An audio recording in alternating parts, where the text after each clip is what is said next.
Perkembangan bakat khusus. Pengertian bakat khusus. Beberapa pengertian bakat menurut para ahli yaitu: 1. Menurut S.C. Utami Munandar tahun 1985.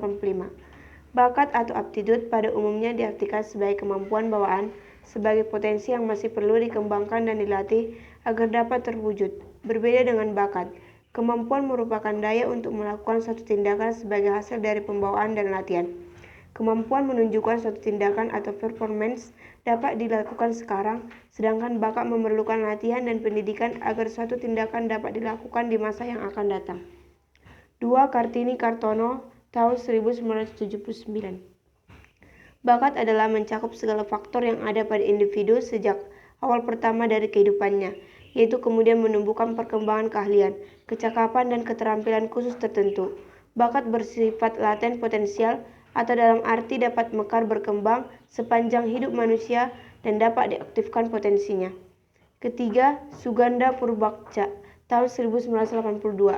Bakat sebagai benih dari suatu sifat yang baru akan tampak nyata jika mendapat kesempatan atau kemungkinan untuk berkembang. Yang keempat, D.K. Bigham dalam bukunya Nyai Moesnok 1989. Bakat adalah suatu kondisi atau serangkaian karakteristik dari kemampuan seseorang untuk mencapai sesuatu dengan sedikit latihan atau khusus mengenai pengetahuan, keterampilan, atau serangkaian respon. Misalnya kemampuan berbahasa, kemampuan mengarang lagu, dan lain-lain. 5. Sarlito Wirawan Sarwono 1979. Bakat adalah kondisi dalam diri seseorang yang memungkinkan dengan suatu latihan khusus mencapai kecakapan, pengetahuan, dan keterampilan khusus. Berdasarkan pendapat para ahli di atas, maka dapat ditarik kesimpulan bahwa bakat adalah: 1. Bakat merupakan kemampuan bawaan sebagai potensi yang masih perlu dikembangkan dan dilatih agar dapat terwujud. 2. Bakat tidaklah diturunkan semata, tetapi memerlukan interaksi dari faktor keturunan dan faktor lingkungan. Artinya dibawa sejak lahir berupa potensi dan berkembang melalui proses belajar dan memiliki ciri khusus. Ketiga, orang yang berbakat dalam bidang tertentu diperkirakan akan mampu mencapai prestasi tinggi dalam bidang itu. Jadi prestasi sebagai perwujudan bakat dan kemampuan. 4. Bakat mencakup ciri-ciri yang dapat memberi kondisi atau suasana memungkinkan bakat tersebut terrealisasi, termasuk inteligensi, kepribadian, interest, dan keterampilan khusus. Bakat adalah suatu kepastian, adalah potensi kemampuan untuk berkembang. B. Jenis-jenis bakat khusus. Konni Siawan dan Utami Munandar tahun 1987 mengklarifikasikan jenis-jenis bakat khusus, baik yang masih berupa potensi maupun yang sudah terwujud, menjadi 5 bidang, yaitu: 1. Bakat akademi khusus, 2. Bakat kreatif produktif, 3. Bakat seni, 4. Bakat psikomotorik, 5. Bakat sosial. Sehubungan dengan cara berfungsinya ada 2 jenis bakat, yaitu: 1. Kemampuan pada bidang khusus atau talenta, seperti pada bakat musik, bakat menari, olahraga, dan lain-lain. Kedua, bakat khusus yang dibutuhkan sebagai perantara untuk merealisir kemampuan khusus. Misalnya bakat melihat ruang atau dimensi, dibutuhkan untuk merealisasi kemampuan di bidang teknik arsitek. Bakat bukanlah merupakan trait atau sifat tunggal, melainkan merupakan sekelompok sifat yang secara bertingkat membentuk bakat. Misalnya, dalam bakat musik terdapat kemampuan membedakan nada, kepekaan akan keserasian suara, kepekaan akan irama dan nada. Bakat baru muncul atau teraktualisasi bila ada kesempatan untuk berkembang atau dikembangkan.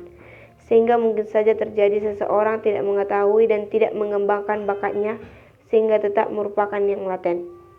Selain itu, Raven dalam bukunya Pali 1995 juga mengkelompokkan bakat khusus seseorang sebagai berikut: 1. Bakat pemahaman verbal, 2. Kemampuan numerikal, 3. Skolastik, 4. Bakat kerani atau kesekretariatan, 5. Pemahaman mekanik, 6. Tilikan atau pandangan ruang atau berpikir 3 dimensi, 7. Bakat bahasa. C. Hubungan antara bakat khusus dan kreativitas. Dari hasil penelitian keberbakatan dan anak berbakat, Renjuli dan kawan-kawan tahun 1981 menarik kesimpulan bahwa yang menentukan keberbakatan seseorang adalah pada hakikatnya 3 kelompok, yaitu 1. Kemampuan di atas rata-rata, 2. Kreativitas, 3. Pengikat diri atau tanggung jawab terhadap tugas. Seseorang yang berbakat adalah seseorang yang memiliki ketiga ciri tersebut. Kreativitas sebagai kemampuan untuk menciptakan sesuatu yang baru, sebagai kemampuan untuk memberikan gagasan-gagasan baru yang dapat diterapkan dalam pemecahan masalah, atau sebagai kemampuan untuk melihat hubungan-hubungan baru antara unsur-unsur yang sudah ada sebelumnya adalah sama pentingnya. Kreativitas merupakan salah satu ciri dari perilaku yang berbakat karena kreativitas juga memerlukan manifestasi dari suatu proses perkembangan bakat. Meskipun demikian, hubungan antara kreativitas dan bakat tidak selalu menunjukkan bukti-bukti yang memuaskan. Bakat yang rendah memang diikuti oleh tingkat kreativitas yang rendah pula. Namun semakin tinggi bakat seseorang, tidak selalu diikuti tingkat kreativitas yang tinggi pula. Hal ini tergantung pada proses perkembangan bakat yang harus disertai dengan proses perkembangan kreativitas. D. Hubungan bakat khusus dengan prestasi akademik. Perwujudan nyata dari bakat dan kemampuan adalah prestasi atau Utami Munandar 1992. Karena bakat dan kemampuan sangat menentukan prestasi seseorang, orang yang memiliki bakat matematika diprediksi mampu mencapai prestasi yang menonjol dalam bidang matematika. Prestasi yang menonjol merupakan cerminan dari bakat khusus. Bakat khusus yang memperoleh kesempatan maksimal dan dikembangkan sejak dini serta didukung oleh fasilitas dan motivasi yang tinggi akan dapat terrealisasi dalam bentuk prestasi unggul. Contoh konkret bakat yang tidak memperoleh kesempatan maksimal untuk berkembang adalah hasil penelitian Yaumil Agues Akhir 1999 yang menentukan bahwa sekitar 22% siswa SD dan SLTP menjadi anak yang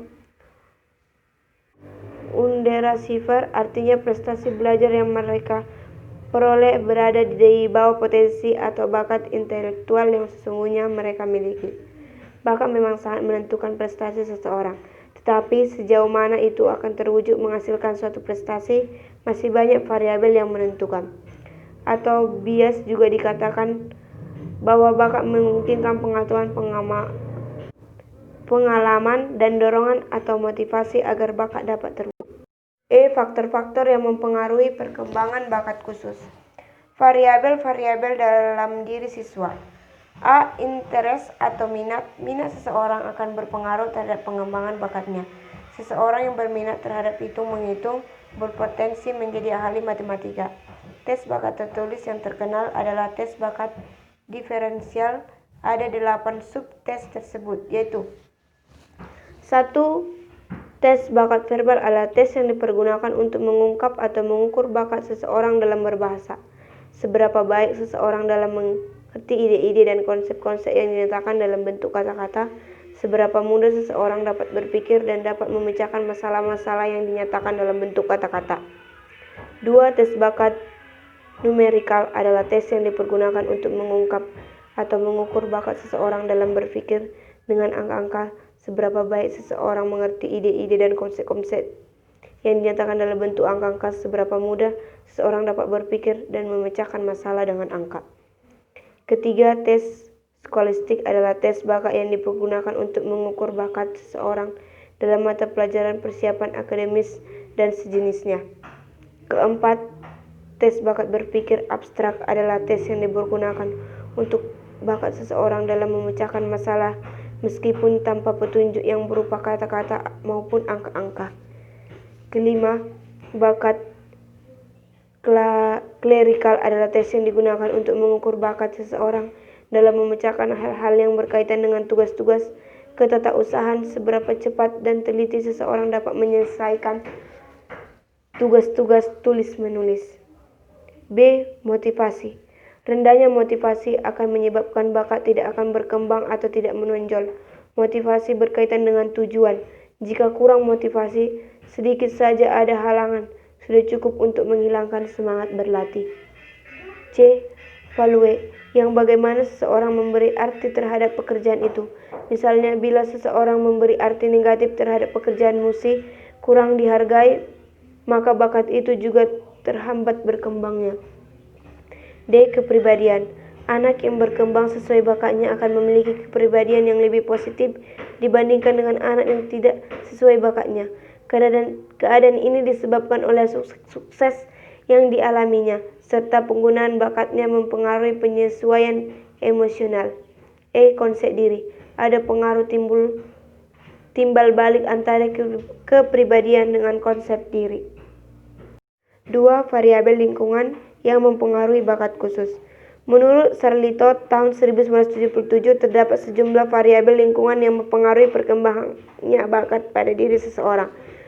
Variabel-variabel tersebut adalah 1. Sarana dan prasarana yang diperlukan untuk memfasilitasi dalam mengekspresikan bakat yang dimiliki siswa, misalnya untuk bakat olahraga yaitu lapangan bermain, bakat musik yaitu alat musik dan sejenisnya.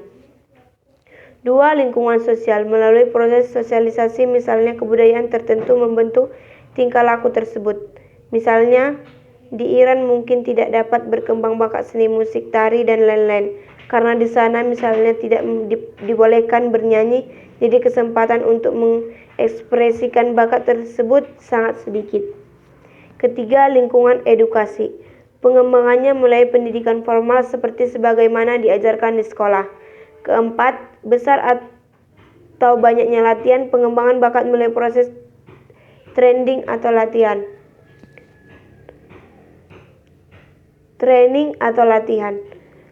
Kelima, hambatan-hambatan yang ada dalam lingkungan, misalnya kemiskinan, cara pengasuh anak yang khusus, dan sebagainya. Keenam, kemungkinan untuk mengekspresikan atau mengutarakan bakat, misalnya apakah diberikan kesempatan latihan yang cukup, apakah tersedia alat, dan sebagainya. F. Usaha-usaha guru dan orang tua dalam mengembangkan bakat khusus. Bakat bersifat potensial dan memerlukan pengembangan. Untuk pengembangan bakat ada sejumlah hal yang harus dilakukan oleh orang tua dan guru, antara lain 1. Perkaya anak dengan macam-macam pengalaman dan membangun motivasi belajar. Dengan cara ini anak dapat menemukan di bidang mana bakatnya. 2. Dorong atau rangsanglah anak untuk meluas kemampuannya. Setelah anak mengarang, ajurkan dia untuk menggambarkannya. Ketiga, bersimpati atau bersama-sama melakukan kegiatan dengan anak. Keempat, berilah penghargaan atau pujian atas usaha yang dilakukan sekecil apapun usaha tersebut. 5. Sediakanlah sarana yang memadai untuk pengembangan anak. Selain itu, ada juga beberapa cara lain yang bisa dilakukan orang tua untuk membangun pengembangan bakat adalah 1. Patoklah prestasi akademis yang tinggi namun realistis buat anak. 2. Tanamkanlah rasa optimis kepada mereka bahwa mereka bisa mencapainya. 3. Bicara dan bermain dengan anak untuk meningkatkan kemampuan komunikasi. Keempat, berceritalah mengenai berbagai peristiwa yang sedang terjadi. Apa saja yang terjadi di lingkungan sekitar saat berbicara mengenai rutinitas harian Anda. Jelaskan apa yang Anda lakukan dan mengapa. Doronglah anak untuk bertanya untuk Anda jawab, atau bisa juga bantu dia untuk menjawabnya sendiri. 5. Perhatikanlah apa yang mereka suka lakukan seperti hobi menggambar, melukis, atau menggunakan angka-angka. Bantu mereka mengembangkan kesukaan itu. Dan cari tahu bagaimana mereka bisa mengikuti lomba di lingkungan sekitar atau di tingkat kota. Keenam, bawa anak di tempat-tempat di mana mereka bisa mempelajari hal baru, seperti pentas musik, museum, atau galeri seni. 7. Cari anggota keluarga yang bisa menjadi mentor membantu anak mengembangkan bakat mereka. Terima kasih.